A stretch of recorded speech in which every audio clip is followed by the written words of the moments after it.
بڑی عجیب و غریب قسم کی خبر نظر سے گزری ہے جی، یقین کریں جب سے یہ خبر سنی ہے ہمیں تو بہت رونا آ رہا ہے، اور آنسو ہیں جو کسی طور آنکھوں میں ٹھہر ہی نہیں رہے۔ اب پتہ نہیں شہباز شریف صاحب کو رونا آ رہا ہے یا نہیں، اور نواز شریف صاحب کو تو یقیناً رونا آ رہا ہوگا، اس کے تو ہم آپ کے سامنے حلف بھی اٹھا سکتے ہیں۔ البتہ شہباز شریف صاحب کے دل کا حال اللہ ہی جانتا ہے۔ اب خبر بڑی دلچسپ ہے، وہ یہ ہے بھی اپنے آصف بشیر چودھری صاحب کی، بڑے کریڈیبل رپورٹر ہیں ماشاءاللہ، کوئی کمی چانس ہے کہ ان کی خبر غلط ہوگی؟ خبر یہ ہے کہ وزیر اعظم شہباز شریف صاحب کے اپنے وزیر داخلہ کے ساتھ کچھ تناؤ سا چل رہا ہے۔ تناؤ شہباز شریف صاحب نے نہیں پیدا کیا، وزیر داخلہ صاحب نے پیدا کر لیا، اور وزیر داخلہ صاحب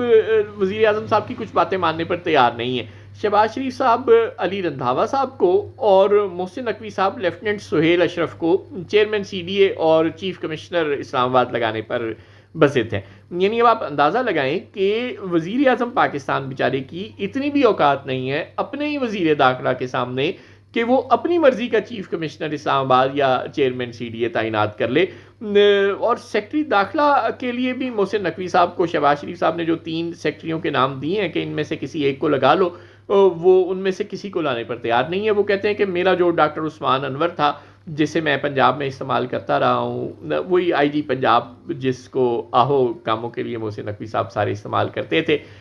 پی ٹی آئی کے خلاف crackdown and so on and so forth, وہی میرا پوسٹر بوائے ہے۔ میں اسی وزیر جو آئی جی پنجاب تھا اب میں اس کو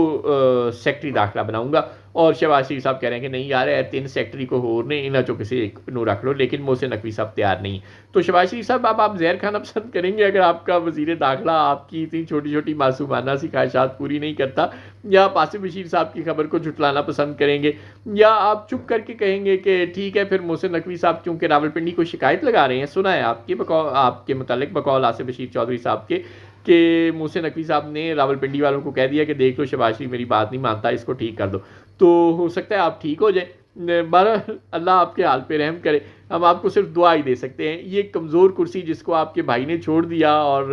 عمران خان سے چھین لی گئی، آپ نے اس پہ قبضہ تو کر لیا ہے، لیکن یہ کرسی آپ کو بہت ذلیل کروا رہی ہے۔ اللہ آپ کے حال پہ رحم کرے۔